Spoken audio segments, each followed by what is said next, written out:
Well, I was having a thought the other day and kind of just worked it through my mind and was contemplating on it.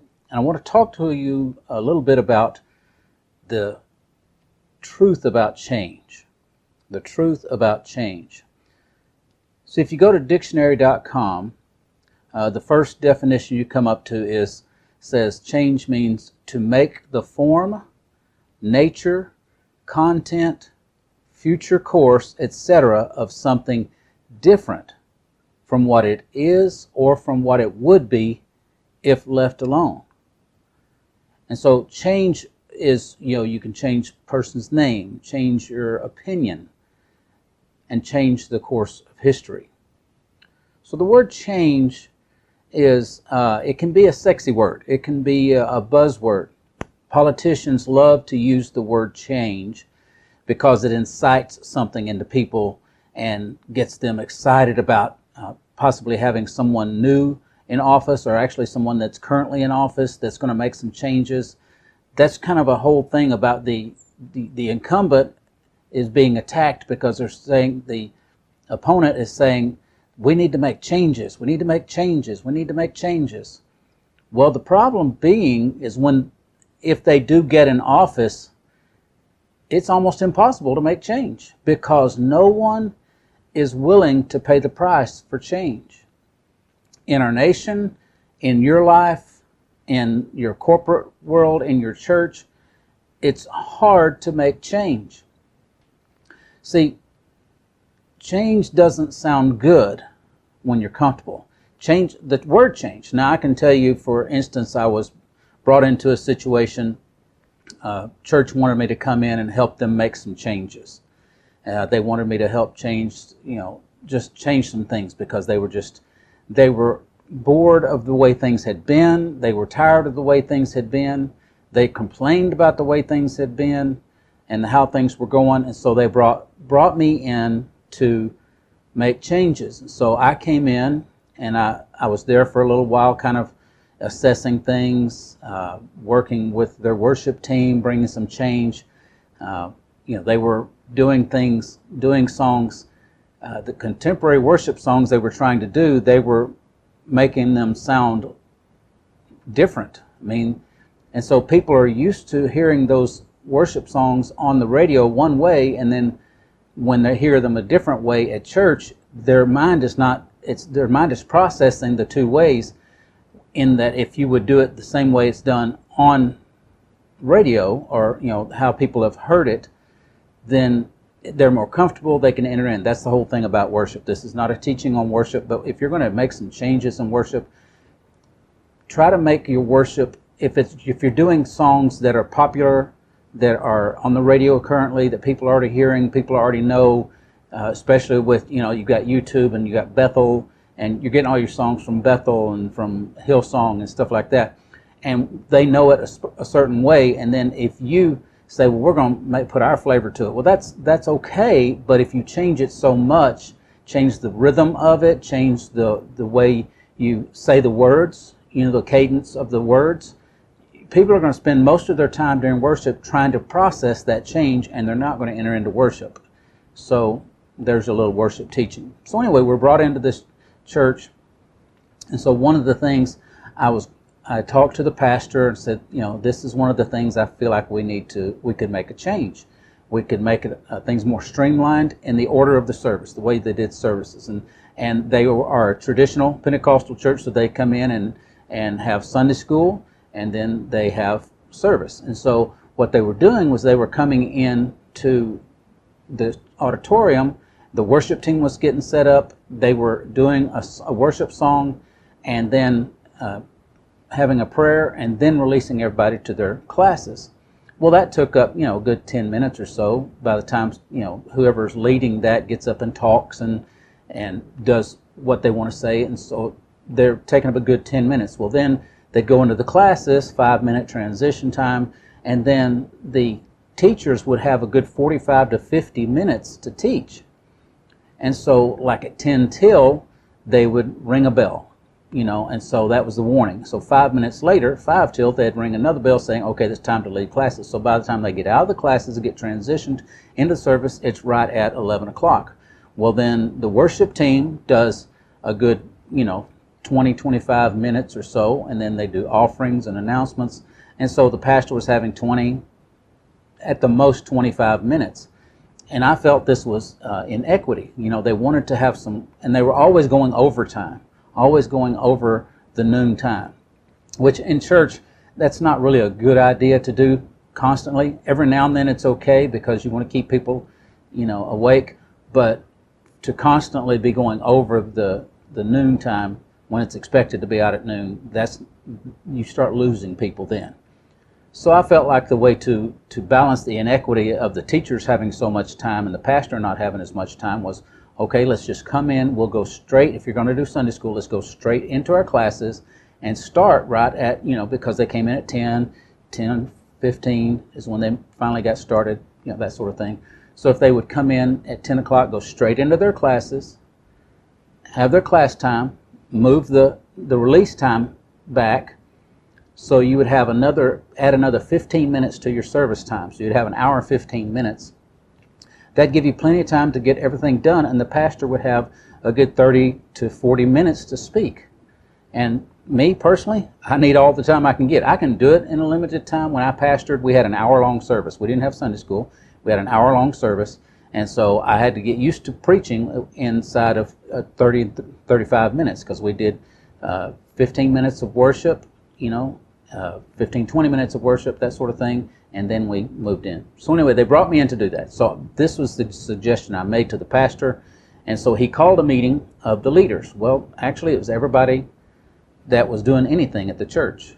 It wasn't, it was just everybody. So we went in, we met one evening, and so he said, James has some ideas on how we can improve some things here. And so I proceeded, like I felt like I was having the support of the pastor, I proceeded to tell them the whole plan. Well, then one person spoke up and said, well, wait a minute, we had somebody get saved one time during that song before we go to Sunday school. We can't change that. And then the pastor turned on me. Well, we're not like, the churches where you're from. We're country people. We're different. And just threw me under the bus. And I'm thinking, so you brought me here to make change, but when I'm trying to make change, you don't want to do it because it's going to make somebody unhappy. See, that's the problem with wanting change in our lives. We want change. A lot of us want change. Some of us are very comfortable with the way things are, but we want to change something in our lives. And so we're not willing. We want to change it. We're excited about change it. But when it comes to actually doing the change, making the changes, because it takes sacrifice. It takes being uncomfortable for a period of time. One of the things that I say all the time is there's one constant thing in life, and that's change. Things are going to change. They always are, because things happen in our lives. People die, people are born, people get married, people get divorced. Things happen. Kids grow up, leave the home, go to school, get married. There's always changes in our lives. In our careers, nobody stays with the same company for 30 and 40 years anymore. So you're changing. And so the thing is if you really like the word change, you want to embrace the word change. But the problem is when it comes to implementing change.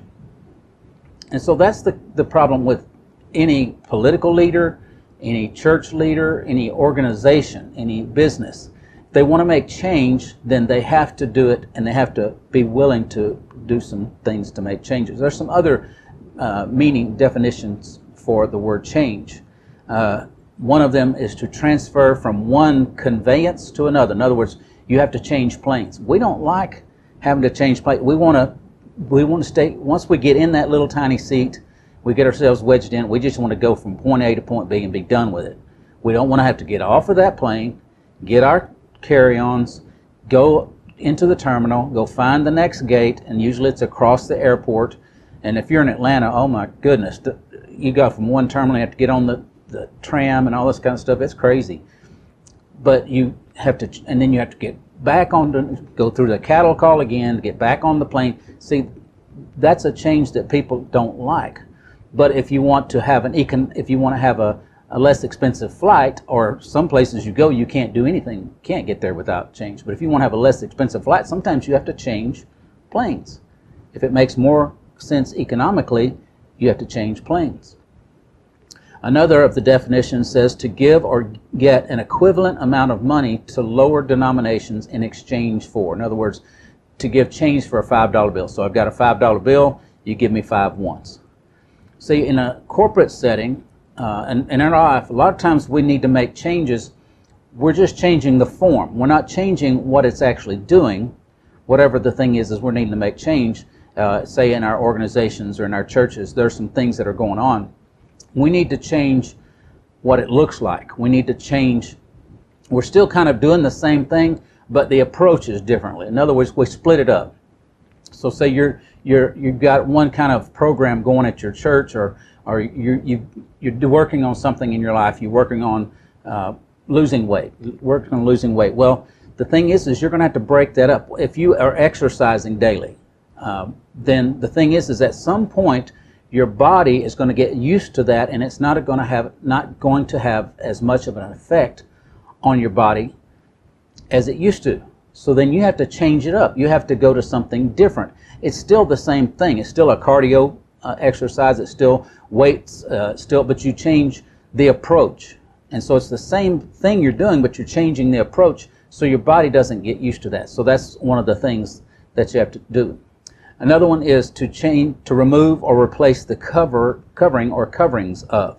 In other words, to change a bed. In other words, we change, like, if we move from seasons, we have to understand there are seasons in our lives that we have to make changes.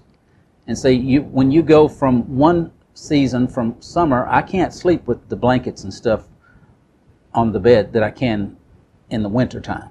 So you have to change. You have to take the blankets off. You have to make the covers are lighter during the summer, unless you just run the air conditioner at 40 below, like I try to, and have a fan going. But you change coverings. Your clothes. You have to change clothes. People have winter clothes. People have summer clothes, because, I see a lot of young people wearing shorts and a parka, and it's like, my legs get cold, so I'm going to wear some long pants. So you have to change with the season. So in our life is made up of seasons. Things that go on in our lives, there are seasons. There's a time for everything. There's something that happens in our lives, and something changes. So we have to adapt to that. We have to make changes to adapt to that. And so we need to learn to do that. Russian writer Leo Tolstoy says, everyone thinks of changing the world, but no one thinks of changing themselves. And see, I see that so much on social media. I see so many times people are saying, this needs to change, that needs to change, this is it. And the thing is they need to change themselves. Now see, there are people I know that they're constantly having people issues in their lives. They're constantly having people issues in their lives. And it's always, somebody did me wrong, they did me wrong, they did me wrong. Everywhere they go, everybody's doing them wrong. The problem is they're not realizing there's one common denominator in that whole equation. One thing that is constant about that whole, no matter what, if you change environments, if you change locations, if you change cities, if you change churches, if you change whatever you're changing, if you change jobs, wherever you go, if somebody's always treating you wrong, there's one thing that's constant about that, and that's you. You are the one constant. So we need to reassess ourselves and say, listen, if this is happening everywhere I go, what do I need to look at myself, look at yourself, and try to find out why that is happening. And you're going to find a lot of times it's going to be your attitude. Because when you've been, say the first time it was true that somebody treated you poorly, treated you wrong. So when you go into the next relationship, you carry that whole emotional baggage with you, and you project that onto the next relationship. So if you take that relationship and you go into it saying, listen, I'm not going to trust them very much. I'm not going to give myself as much to them. I'm not going to be as honest with them because this last person hurt me. Then you're going to just end up in that same situation. There are traits in your life that you need to look at and reassess. There's a saying that I use that said, if the whole world smells like Limburger cheese, look under your nose, because it's usually right there in your own 20 square feet that you need to look at. And so, like I say, like Tolstoy said, everybody wants to change the world, but nobody's willing to look at themselves. And then, as I've talked about earlier, change is usually not popular. Sometimes it's not popular with us, but it's not popular with those in our lives. Say if you're a corporate leader, you're working, you're management, things like that, you're in a church, you're a leader in a church, and you see that change needs to happen. As a leader, you are supposed to be able to see that change needs to happen. The problem being is those people that work under you in your corporation, or those people that are members of the congregation, they're not going to see it as much, because they love the comfort. They love the consistency. And not that we don't want to be consistent. We don't want to be inconsistent all the time. But I'm saying there's a whole mindset that you get into. There's this comfort zone that people get into that becomes counterproductive. In the corporate world, it's people, they get comfortable with what they're doing. They're not willing to learn anything else. They don't want to grow past where they are, because it's easy to do. They've mastered what they're doing, and that's all they want to do. Some people still want to grow and want challenges, but some people you actually have to kind of push along, and you have to make them grow, because the environment changes. Business environment changes. In the church world, it's like people get comfortable, and they start becoming us focused instead of focusing on reaching the world. They get comfortable into a setting. Churches that are mobile, it's a lot easier for people to not get into that change. It's not easier for them.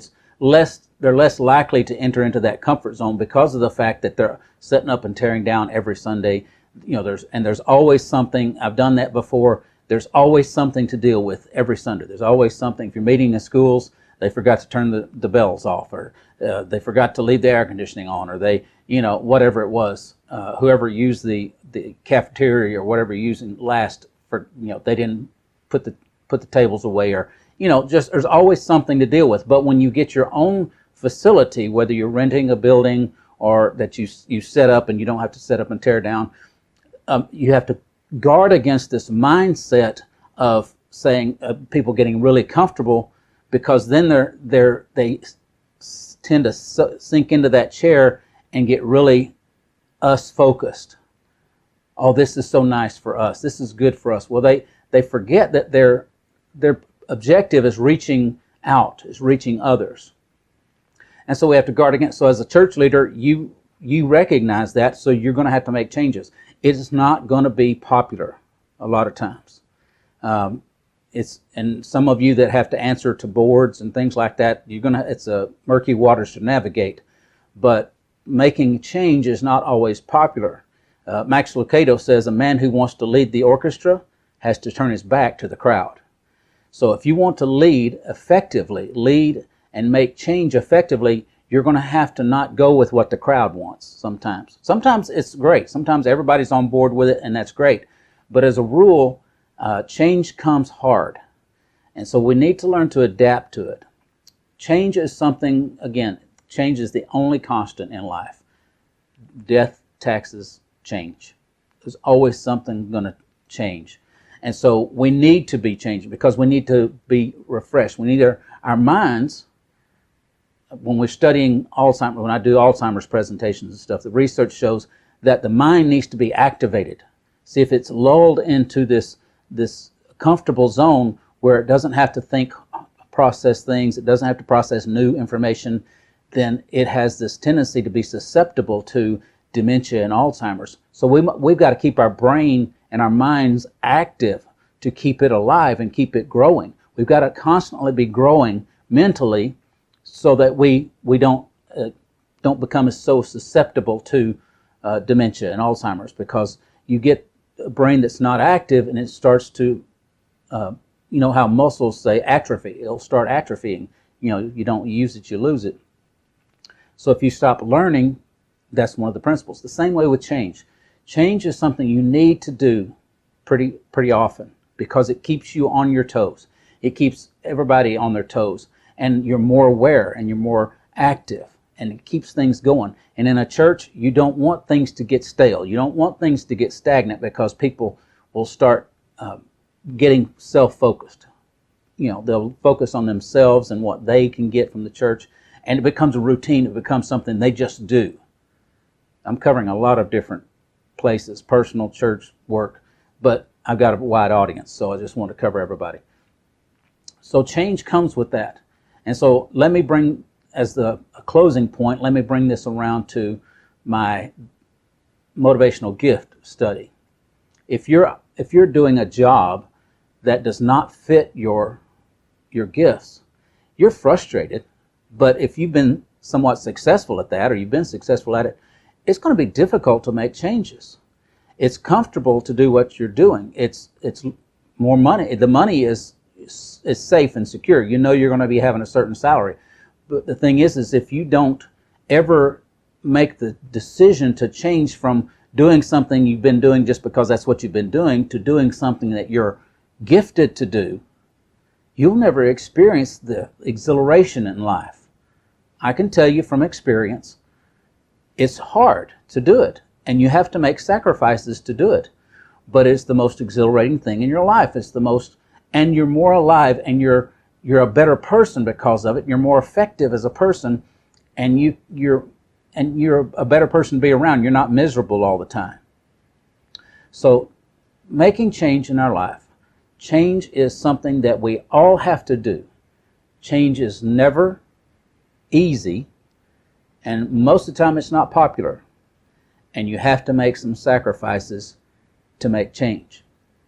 But change is beneficial. I'm not one for making change for change's sake, well, per se.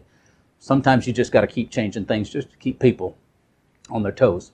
But as a rule, there's enough change coming in life that it's going to affect you that way, that you're going to have to, you'll already have that to deal with. You won't have to come up with any more change than it's already possible.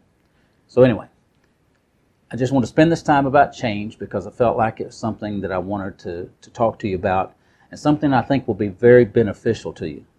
So I appreciate you for watching, appreciate you for listening. If you're listening to the podcast, if you're watching this on YouTube or on Facebook or what have you, I appreciate you for listening. If you're listening on the podcast or you haven't listened to my podcast, please go to subscribe to it. If you want to go to discoveryou-book, discover, YOU-book.com. And then you can go to the media page, and there is the YouTube channel there that's got the introductory teaching for the Discover You.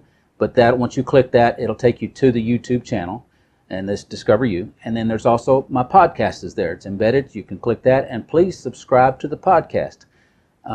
Whatever platform you want to listen to it on. It's on Apple, it's on iTunes, it's on Spotify, it's on Stitcher, it's on every podcast platform you can imagine. So whatever podcast platform you like to use, go there. You can find it, Discover You, James Hooper, do the search, that sort of thing. And be sure and subscribe so you don't miss it. Be sure and rate and review it. Please, I'm asking you please to go in and rate and review the podcast because people can find it easier. Also, if you have the book, Discover You, if you've had my book, got my book, Discover You, whether you bought it from Amazon or not, go to Amazon and do a review on there. Because Amazon builds an algorithm just like Facebook does, just like iTunes does. So the more favorable reviews something has, the more it's going to be suggested to people.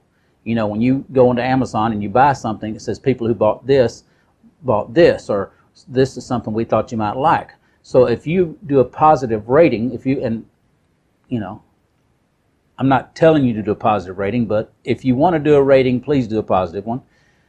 Do a rating, even if you bought it directly from me. You can go to Amazon because you're legitimate. I don't want people going to do fake reviews. That's not what I want. I'm not trying to ramp up a bunch of publicity. But if you have the book, whether you bought it from me or you bought it from Amazon, go to Amazon and review it. Give it a review. Give it as many stars as you can. If they had 12, I'd tell you give 12. But, there's 5 stars. So give it, however many stars you want to give it. but do an honest review so people can see, and people can see what, other than me telling them how good it is, because I'm just sold on it because I wrote the book. I'm sold on it. But please go do a review. Again, subscribe to the podcast, do a review on the book, and I appreciate you for listening. I hope something I have said, something I say will help you and benefit you, because that's what I do it for. I do it so it will benefit people. And I will talk to you again next time. Thanks.